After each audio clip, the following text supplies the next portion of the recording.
C'est avec beaucoup de pudeur et de retenue que la famille de José Francisco Serrano Andrade apprend en début d'après-midi que la cour d'appel renvoie sa décision sur ce que l'on appelle le procès du bitume. Mon père il est mort, mais bon, il y en a d'autres qui ne sont pas morts encore.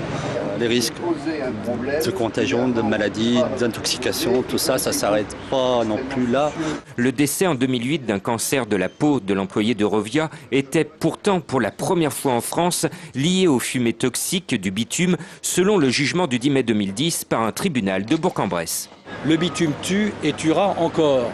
La procédure est suspendue, entre guillemets, car la Cour ordonne une enquête, en quelque sorte, auprès d'un autre comité technique, un autre comité régional de reconnaissance des maladies professionnelles. Eurovia se défend d'un problème lié à son bitume. Elle fait appel à d'autres experts pour démontrer que le cancer de la peau de son employé est plutôt lié à l'exposition aux UV.